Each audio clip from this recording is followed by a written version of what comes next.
जय श्री कृष्ण। राधे राधे।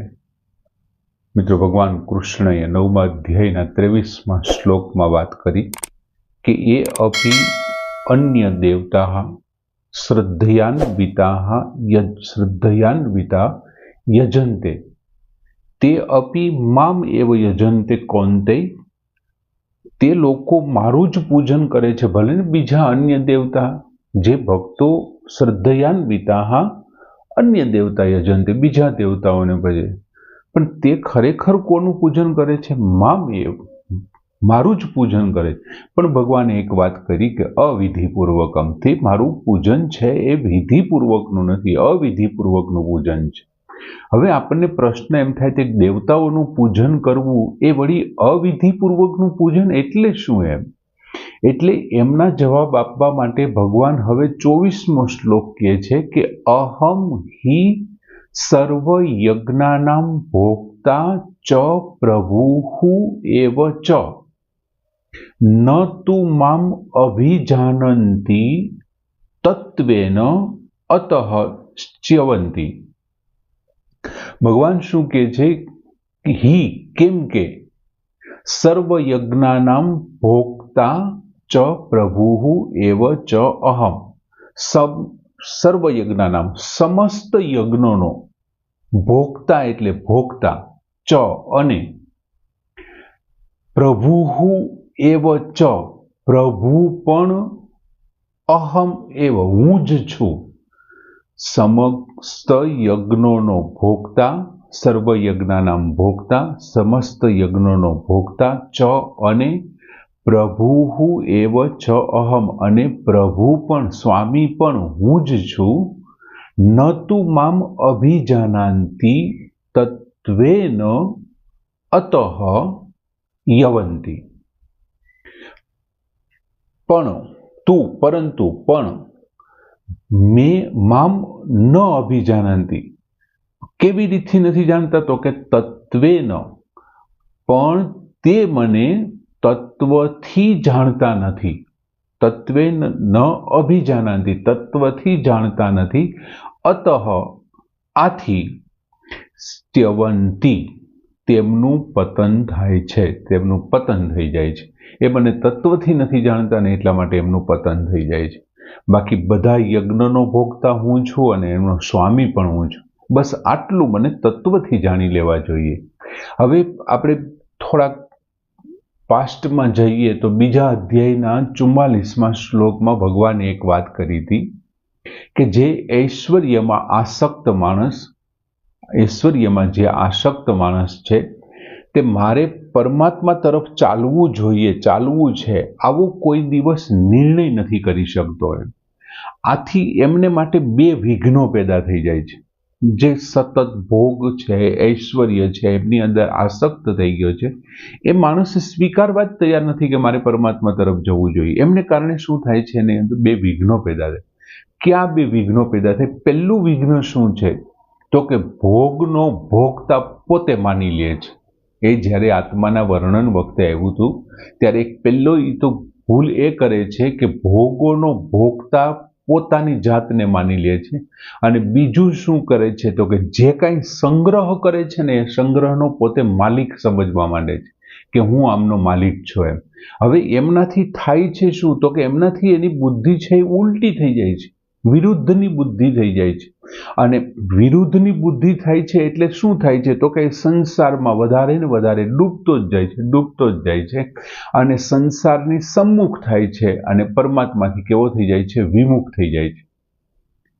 દાખલા તરીકે જેમ બાળપણમાં તમે વિચાર કરો કે નાના બાળકને માટે સૌથી મહત્વનું પાત્ર કોણ હોય છે? એની માતા હોય છે. એ દર વખતે એની મા વિના સહેજ પણ રહી નથી શકતું. થોડી વાર માટે પણ એની માને નહીં જોવે ને તો એ રડવા માંડશે. એની મા જ એમને માટે બધું છે, સર્વે સર્વ એની મા છે. જેવા એમના લગ્ન થઈ જશે, એક બીજું સ્ત્રી પાત્ર એમના જિંદગીમાં આવશે, એટલે ધીમે ધીમે ધીમે મા પ્રત્યેનો લગાવ છે પેલે સ્ત્રી પ્રત્યેના લગાવમાં ભળી જશે. મા પ્રત્યેનો લગાવ ઓછો થશે અને સ્ત્રીમાં છે એમનો લગાવ વધતો જ જશે. એમ મોહનો, માયાનો, આ સંગ્રહનું આવું છે પેલા પરમાત્મા સાથે હતો અને પછી ધીમે ધીમે મોહમાં પડ્યો, ભોગમાં પડ્યો અને સંગ્રહમાં પડ્યો.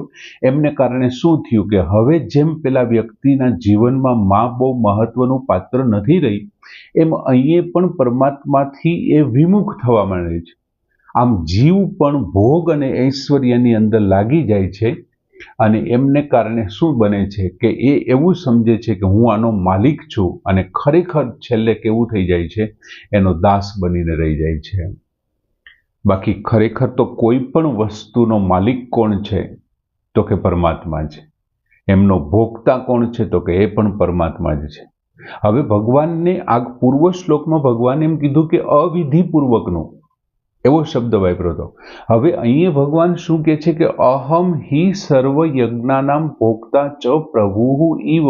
હું દરેક પ્રકારના જે કોઈ યજ્ઞો છે એમનો ભોક્તા છું અને એમનો સ્વામી પણ છું. હવે આપણે જાણીએ છીએ કે ભાઈ સારા સારા શાસ્ત્રોમાં જે વિહિત કર્મો છે, જેમ કે દાન છે, તપ છે, આ બધા જે સારા સારા શ્રેષ્ઠ પ્રકારના વિહિત કર્મો છે. પછી નિયત કર્મો, તમને જે આશ્રમ અનુસાર અથવા તો ધર્મ અનુસાર આપણે જે કંઈ કરીએ છીએ, બ્રહ્મચર્યાશ્રમની અંદર અભ્યાસ વગેરેની પ્રવૃત્તિ છે, ગૃહસ્થાશ્રમમાં અર્થ છે, કામ છે, એમના માટેની જે કંઈ પ્રવૃત્તિ, સંન્યાસ્તાશ્રમ અથવા તો જે કંઈ હોય તે, એ ચારે ચાર આશ્રમો છે અને વિવિધ પ્રકારના ધર્મો પ્રમાણે આપણે જે કંઈ કર્મો કરીએ છીએ ને, એ બધા કર્મોનો ભોગતા, એનો ફળભાગી ભગવાન એમ કે છે સર્વ યજ્ઞાનામ ભોગતા અહમ. બધા જ યજ્ઞનો ભોગતા હું છું. કર્મ એ યજ્ઞ છે. આપણે આમની પહેલા ચર્ચા એ થઈ ગઈ છે.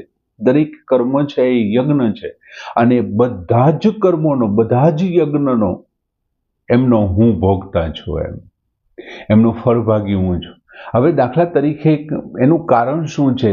તો કે આપણે વિવિધ પ્રકારના વેદ હોય અથવા તો વેદ સિવાયના જે કોઈ શાસ્ત્રો છે, ઉપનિષદ છે, સ્મૃતિ ગ્રંથો છે, પુરાણો છે, આ બધી બાબતમાં ભગવાને શુભ કર્મો જે છે એ શુભ કર્મોનું વિધાન જે બતાવ્યું છે ને, એ વિધાન જે બનાવ્યું એને ભગવાને બતાવ્યું છે, એ ભગવાને બતાવેલું છે અને ભગવાન પોતે કહે છે મારા અર્પણ માટે મેં કર્યું છે.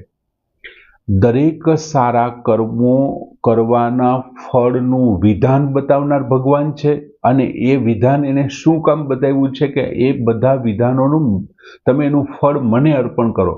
તેથી પ્રાણીઓએ એમાં આસક્ત થવાનું જ નથી, એ ભગવાને બતાવેલું છે. અને શુભ કર્મો અને કર્તવ્ય કર્મો જે કંઈ થયા જાય છે, એટલે કે શુભ કર્મો એટલે કે નિયત કર્મો જે છે, વિહિત કર્મો છે, તે આ દાન છે, પુણ્ય છે, તપ છે, જપ છે, એ બધા યજ્ઞ છે. અને જે કાંઈ વિહિત કર્મો થયા છે, બધા જ કર્મોનો ભોગતા છે ને એ ભગવાન કૃષ્ણ છે, એવું કહેવા માંગે છે. પછી ભોગતાની જેમ જે કંઈ આ સઘળા લોકો છે, બધા જ પ્રકારના જે કાંઈ લોક છે, એમની અંદર રહેલા બધા પદાર્થો છે, વિવિધ પ્રકારની ઘટતી જે કાંઈ ઘટનાઓ છે, વિવિધ પ્રકારની થતી જે કાંઈ ક્રિયાઓ છે, આ ઉપરાંત એ ઘટના, એ ક્રિયા, એ પરિસ્થિતિને ક્રિએટ કરવાવાળા જે કંઈ પ્રાણીઓ છે, એ પ્રાણીઓ જેનાથી ક્રિએટ કરે છે, મન, બુદ્ધિ, અહંકાર, આ બધું બનાવ્યું છે કોણે? તો કે ભગવાને બનાવ્યું છે. તો પછી એનો માલિક કોણ થયો?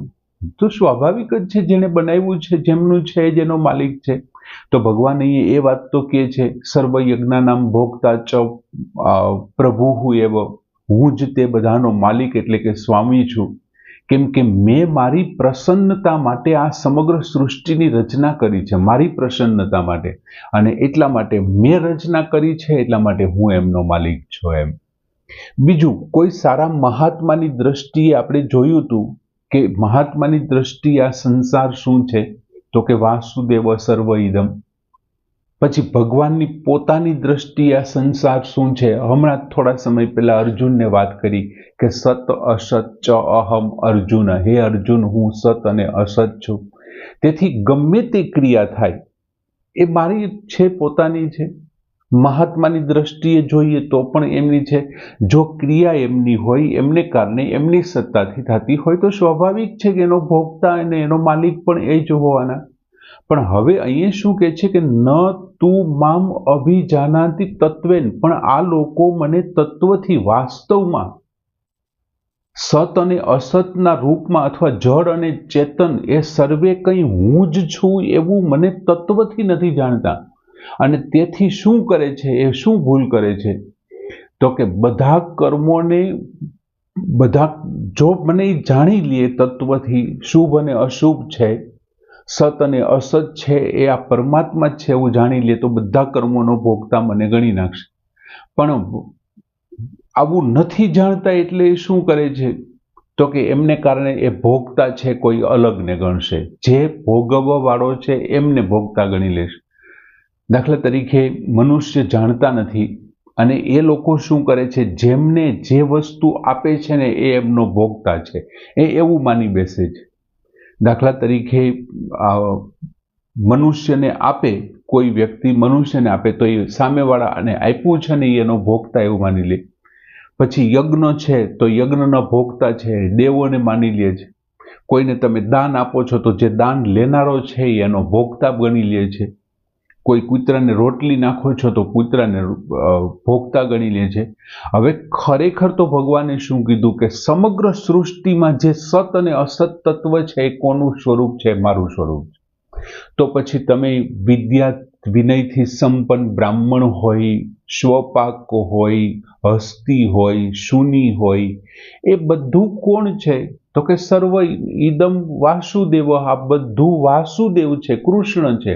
તો અહીંયા માણસ હોય, દેવ હોય, કૂતરો હોય કે પછી વ્યક્તિ હોય, દાન લેનાર ભિક્ષુક હોય, એ બધાની અંદર કોણ બેઠો છે, પરમાત્મા. તો પછી રાજી કોણ થવાનો છે, એ ભોગતા કોણ થયો, તો કે પરમાત્મા જ ભોગતા થયો. બધાનો ભોગતા છે પરમાત્મા.